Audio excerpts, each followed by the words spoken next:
Hello friends, आज हम जानेंगे ब्लीचिंग क्या है और ब्लीचिंग कहाँ कहाँ की जाती है, ब्लीचिंग करने के फ़ायदे, ब्लीचिंग करने का सामान। तो इन सब के विषय में आज हम डिटेल से जानेंगे। तो फ्रेंड्स, वीडियो को पूरा देखिएगा। तो सबसे पहले हमारा आता है ब्लीचिंग क्या है। तो ब्लीचिंग एक तरीका है जिसे चेहरे या शरीर के अन्य हिस्से के बालों को हटाने के बजाय छुपाने के लिए किया जाता है, जिसे हम ब्लीचिंग कहते हैं। तो ब्लीच करने से क्या होता है, ब्लीच करने से बालों का रंग जो है त्वचा के रंग से मैच हो जाता है, जिससे वो कम दिखाई देते हैं और हमारी त्वचा का रंग साफ दिखाई देता है। ब्लीच करने से बालों का जो है, त्वचा पे जो बाल छोटे छोटे होते हैं उनका कलर चेंज हो जाता है। फिर हमारा आता है ब्लीच कहाँ कहाँ की जाती है। तो ब्लीचिंग फेस पर करते हैं, यानी अपने चेहरे पर करते हैं। ब्लीचिंग हाथ पे, पूरे आधे हाथ पे, जहाँ जिस तरह जिसको करना होता है उस तरह से हम करते हैं। पैरों पे ब्लीच करते हैं, फुल पैरों पे करते हैं, हाफ पैरों पर करते हैं। स्टमक ब्लीच पेट पर करते हैं। बैक ब्लीच पीठ पर ब्लीच करते हैं। फुल बॉडी यानी पूरी बॉडी पे ब्लीचिंग किया जाता है। फिर आता है कि ब्लीच कौन कौन से होते हैं, कितने प्रकार के होते हैं। तो ब्लीच जैसे कि पाउडर ब्लीच आते हैं और क्रीम ब्लीच आते हैं। तो क्रीम ब्लीच हम लोग ज़्यादा यूज़ करते हैं, जैसे कि क्रीम ब्लीच में protein bleach, gold bleach, oxy bleach, तो ये सब ब्लीच के प्रकार हैं। इस तरह के ब्लीच आते हैं। ब्लीच करने के लिए हमारे पास क्या क्या ज़रूरी सामान होना चाहिए। तो ब्लीच करने के लिए हमारे पास जो भी हमें ब्लीच करना है, VLCC का है या फिर गोल्ड ब्लीच है, जो भी आपको करना है वो आपके पास ब्लीच होना चाहिए। और ब्लीच में ब्लीच वाली क्रीम और एक्टिवेटर होता है, वो आपके पास हो। दूसरे नंबर पे हमारा आता है ब्लीच अप्लाई करने के लिए हमारे पास या तो हम उंगली से अप्लाई ब्लीच करते हैं या फिर उसके लिए एक एप्लीकेटर आता है, उससे अप्लाई करते हैं।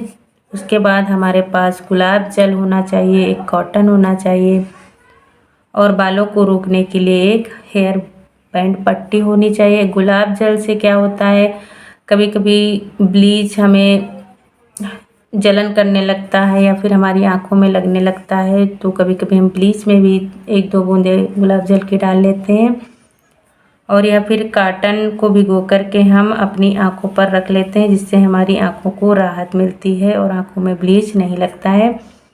हेयर बैंड पट्टी से हम बालों को रोकते हैं, ताकि अगर अब फेस पे हम ब्लीच कर रहे हैं तो ये जो है बाल हमारे फेस पर ना आए।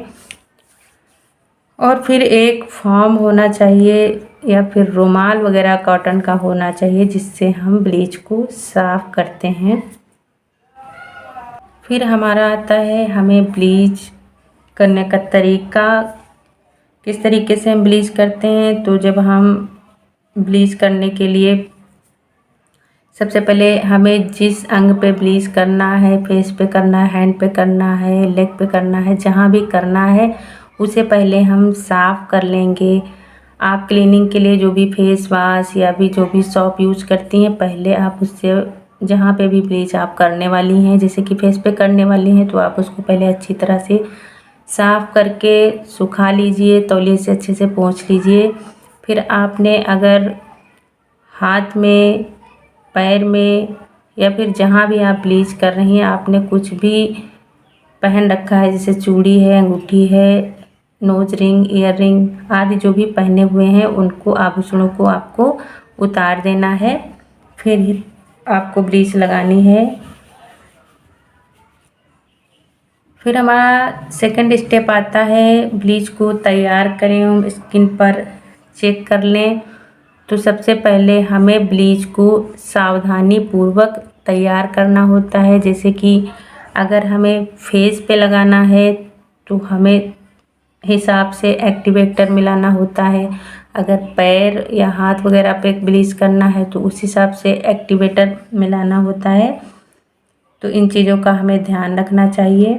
कि फेस पर लगाने के लिए आप थोड़ा सा एक्टिवेटर चुटकी भर मिलाएं, बाकी हाथ पैर के लिए थोड़ा सा ज़्यादा। तो आप पहले ब्लीच को अच्छे से मिक्स कर लें, फिर अपनी स्किन पे चेक कर लें। अगर आपको जलन या खुजली वगैरह नहीं हो रही है तभी आप उस ब्लीच को यूज करें, अन्यथा ना करें। फिर हमारा तीसरा स्टेप आता है, कॉटन में गुलाब जल मिलाकर आँखों को ढक दें एवं हेयर बैंड से बाल सेट कर लें। तो पहले आप जो है गुलाब जल में कॉटन को भिगो करके आप अपने आँखों पर रख लें, जिससे ब्लीच आपकी आँखों पे नहीं लगेगा, जलन वगैरह नहीं होगी आँखों में। और हेयर बैंड से बालों को अच्छे से सही करके हेयर बैंड पहन लें, जिससे कि बाल हमारे फेस पर नहीं आएंगे और उनमें ब्लीच नहीं लगेगा। फिर हमारा चौथा स्टेप आता है, हमें ब्लीच कैसे अप्लाई करना है। तो हम कभी कभी अपने हाथ की उंगली से ब्लीच लगाते हैं और कभी कभी एप्लीकेटर से भी ब्लीच लगाते हैं। तो हमें ब्लीच आँखों, होठों और आईब्रो को छोड़कर ही ब्लीच लगाना होता है। फिर ब्लीच लगाने के बाद ब्लीच को 15 से 20 मिनट के लिए सूखने के लिए छोड़ देना होता है। फिर उसके बाद हमें जो है हमारा पांचवा स्टेप आता है, हमारे पास फॉर्म है या कोई रुमाल है तो उसको हम पानी में भिगो करके ब्लीच को हल्के हाथ से साफ करते हैं। फिर उसके बाद हम चेहरे या फिर जहाँ पे भी ब्लीच हमने की है उसे हम साफ पानी से धुल लेते हैं।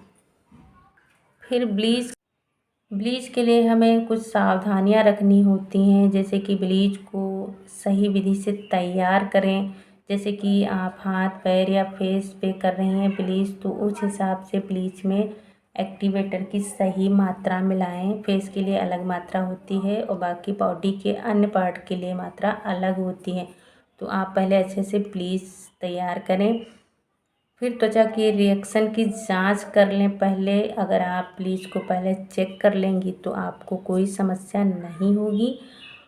ब्लीच हमेशा आँख, होंठ, आईब्रो, सिर के बालों को छोड़कर ही लगाएं। ध्यान रखें कि सिर के बालों पर या आईब्रो के बालों पे ब्लीच ना लगने पाए, नहीं तो वो बाल आपके वाइट हो जाएंगे और जो अच्छे नहीं लगेंगे।